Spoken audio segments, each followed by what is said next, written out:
India TV, आपकी आवाज। नमस्कार, आपके साथ मैं हूं ज्योत्सना पाटनी। आज का शब्द बाण है सनातन पर चल रहे विवाद पर। आइए देखते हैं। उत्तर प्रदेश के सीएम योगी आदित्यनाथ ने सनातन विरोधियों को करारा जवाब दिया। सीएम योगी ने कहा, सनातन को कोई नहीं मिटा सकेगा। उन्होंने सनातन की तुलना सूर्य से करते हुए कहा कि सूर्य पर थूकना जो चाहेगा उसी के सिर पर वो गिरेगा।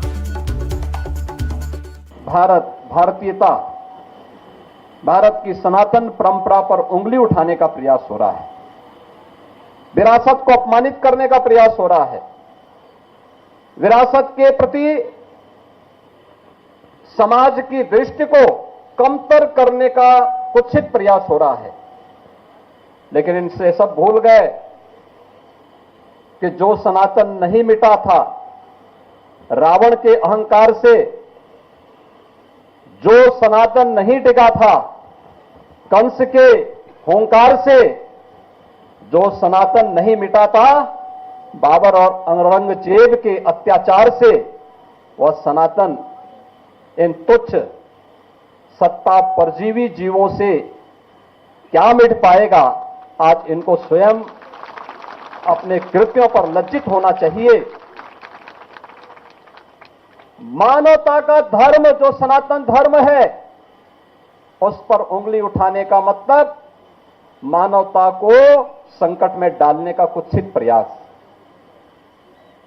याद करिए, दुनिया की कौन सा ऐसा मत, मजहब और संप्रदाय है जिसको उसके संकट के समय पलक पावड़े बिछा करके उसके स्वागत के लिए सनातन धर्मावलंबियों ने उनकी सुरक्षा और उनके संरक्षण का कार्य न किया हो।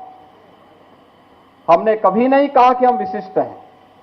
हमने तो कहा एकम सद विप्रा बहुधा वदंती, सत्य एक है और विद्वान लोग उसको अलग अलग, महापुरुष लोग उसको अलग अलग भावों से देखते हैं, अलग अलग रास्ते से इसका अनुकरण करते हैं। उदयनिधि स्टालिन की पार्टी के बड़े नेता ए राजा ने कहा कि सनातन डेंगू मलेरिया जैसा नहीं, कोढ़ और एड्स जैसी बीमारी जैसा है, जिनके मरीजों से समाज को दूरी बना लेनी चाहिए और बनाते भी हैं, और यही सनातन के साथ होना चाहिए। प्रधानमंत्री कह रहे हैं कि सनातन धर्म की रक्षा करो, उसका पालन करो। अगर वो खुद करते तो इतनी बार विदेश नहीं जाते, क्योंकि एक सच्चा हिंदू समंदर पार नहीं जाता है। तुम्हारा काम ही घूमना है। सनातन धर्म के खिलाफ विदेश में घूमने वाला एक शख्स सनातन धर्म की रक्षा की बात करता रहा है। ये कितनी गलत बात है, और इसके लिए आज मंत्रिमंडल के लोगों को बुलाकर सनातन के बारे में प्रचार की बात कह रहे हैं। मैंने पीएम और अमित शाह को चैलेंज किया है, अगर आपको सनातन के बारे में जानना है और इस पर बहस करनी हो तो डीएमके और अपने नेता की अनुमति में, साथ में मैं ही कह रहा हूं कि मोदी और अमित शाह 10 लाख नहीं 1 करोड़ लोगों को दिल्ली में जमा कीजिए। आपके अभी शंकराचार्य को स्टेज पर बैठाइए, अपने सारे तीर कमान भाला तलवार लेकर आइए। मैं सिर्फ पेरियार और अंबेडकर की किताब के साथ आऊंगा। फिर से कह रहा हूं, दिल्ली में रखो। तुम विश्व गुरु हो, आपके साथ जगत गुरु हैं। मैं एक साधारण इंसान हूं, आपकी नजरों में मामूली पंचम शूद्र हूं। तुम जहां बुलाओगे मैं वहां आने को तैयार हूं, आऊंगा, लेकिन हिंदी नहीं बोलूंगा, सिर्फ अंग्रेजी बोलूंगा। अगर अंग्रेजी समझ नहीं आती तो उसका जिम्मेदार मैं नहीं हूं।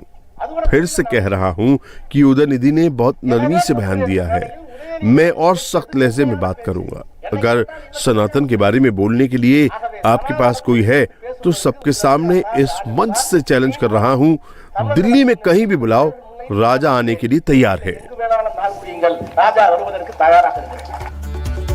बीजेपी के नेताओं का कहना है कि डीएमके के नेता जिस तरह लगातार सनातन पर हमले कर रहे हैं वो डीएमके की पुरानी आदत है।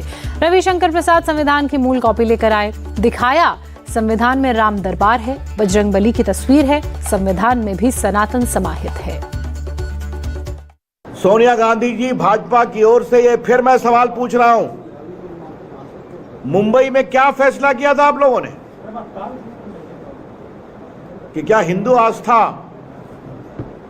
हिंदू विश्वास, हिंदू चिंतन के खिलाफ इस तरह की शर्मनाक विभत्स टिप्पणी की जाएगी? सोनिया गांधी जी, आप जवाब दें और राहुल गांधी जी आप जवाब दें।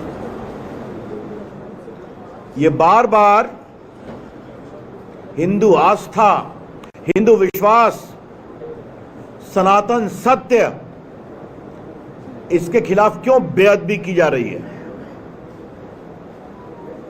पहले स्टालिन साहब के पुत्र ने बोला कि मलेरिया है सनातन, डेंगू है सनातन। आज ए राजा कह रहे हैं कि ये वही नहीं, ये तो कोड़ है, ये तो HIV एड्स है। आपके गृह मंत्री कर्नाटक के सवाल कर रहे हैं कि हिंदू धर्म कब आया, और आपके राष्ट्रीय अध्यक्ष के पुत्र खरगे साहब क्या क्या बोल रहे हैं, और आपके राष्ट्रीय अध्यक्ष का अपने पुत्र पर कोई कंट्रोल नहीं है। रविशंकर प्रसाद ने सनातन पर हो रहे हमलों को लेकर सोनिया गांधी और राहुल गांधी से जवाब मांगा, लेकिन कांग्रेस का कोई भी नेता इस पर बोला नहीं। किसी ने ए राजा के बयान पर बात पर और ना ही उदयनिधि के बयान पर कमेंट किया, लेकिन MK स्टालिन का बयान आने के बाद DMK के नेता मैदान में जरूर कूद गए। What Udayanidhi, they have taken the last line from Udayanidhi's speech. जो उदयनिधि ने कहा उसकी आखिरी लाइन उन्होंने पकड़ ली है। उन्होंने कहा था कि इंसानों के साथ कैसा बर्ताव होना चाहिए। आप समझिए कि हर इंसान बराबर पैदा हुआ, हर इंसान की रगों में एक जैसा खून बह रहा है, फिर चाहे वो किसी भी जाति या वर्ग है। उदयनिधि ने यही बात कही थी, लेकिन सनातन ये बात नहीं मानता, वो भेदभाव करता है, इसीलिए हम सनातन के खिलाफ हैं। अब उनको चाहिए कि वो तिरुवल्लुर की बात से सनातन धर्म का मेल हमें दिखाएं। तिरुवल्लुर ने कहा था कि सभी इंसान बराबर होते हैं। अगर आप इस बात से सहमत हैं तो हम आपका विरोध क्यों करेंगे? सिर्फ DMK ही सनातन धर्म के खिलाफ नहीं है। DMK तो 2023 में सनातन का विरोध कर रही है। गौतम बुद्ध ने कब किया था हिंदू धर्म का विरोध? उन्होंने हिंदू धर्म के बारे में क्या कहा था? सिख गुरुओं ने कब इसका विरोध किया था? जैन धर्म ने कब से इसका विरोध किया था? भारत में जो 5 धर्म पैदा हुए वो सारे के सारे शुरू से ही सनातन धर्म के खिलाफ थे। Started in India was against this Sanatana Dharma. DMK के नेताओं को जवाब दिया तमिलनाडु के BJP अध्यक्ष की अन्नामलाई ने। अन्नामलाई ने कहा कि जो DMK जातिवाद को मिटाने की बात करता है, लेकिन वो खुद सबसे बड़ा जातिवादी पार्टी है। अन्नामलाई ने आरोप लगाया कि स्टालिन अपनी पार्टी और सरकार में दलितों को पूरा सम्मान नहीं देते। DMK का मतलब डेंगू, मलेरिया और कोसू यानी मच्छर है, और 2024 के चुनाव में जनता इन सब का सफाया कर देगी। DMK as a party is run on caste lines. DMK party जाति के आधार पर चलती है। एक दल के तौर पर DMK का मकसद तमिलनाडु में जातिवाद को बढ़ावा देना है। यही वजह है कि देश में सबसे ज्यादा जातिवादी हिंसा तमिलनाडु में होती है। तमिलनाडु में सबसे ज्यादा जातीय संघर्ष होते हैं। सनातन धर्म मूल रूप से शाश्वत है। इसका ना तो कोई आदि है और ना ही अंत है। सनातन धर्म बाकी सभी धर्मों से पुराना है। सनातन धर्म ये मानता है कि हर इंसान में भगवान बसते हैं। DMK के D का मतलब है डेंगू, M का मतलब है मलेरिया और K का अर्थ है कोसू यानी मच्छर। 2024 आने दीजिए, DMK का पूरी तरह से सफाया हो जाएगा। DMK as a party is going to get wiped out. हालांकि इस मामले में प्रियांक खड़गे अब डिफेंसिव हो गए हैं। उनके खिलाफ कई जिलों में पुलिस में शिकायत दर्ज की गई है। कुछ जगहों पर FIR दर्ज हुई है। इसके बाद प्रियांक खड़गे ने कहा कि उन्होंने किसी धर्म के खिलाफ कुछ नहीं कहा। उन्होंने सिर्फ इतना कहा कि जिस धर्म में सब बराबर ना हो वो धर्म नहीं हो सकता।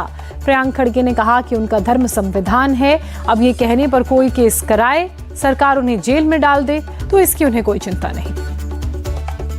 अगर आपने मेरा बयान ध्यान से सुना हो तो ये किसी भी धर्म के खिलाफ नहीं था। मैंने तो ऑनलाइन भी अपना बयान डाला है। मैंने तो बस इतना कहा था कि कोई भी धर्म अगर इंसानों के बीच भेदभाव करता है तो वो धर्म नहीं है। और मैंने कहा था कि मैं संविधान को मानता हूँ जो हर इंसान को सम्मान देता है, और मेरा धर्म संविधान है। बस इतनी सी बात है। तो अगर इसके लिए वो मेरे खिलाफ FIR करना चाहते हैं, मुझे अदालत में घसीटना चाहते हैं या फिर गिरफ्तार करना चाहते हैं तो ये उनके ऊपर है। मुझे इससे कोई फर्क नहीं पड़ता।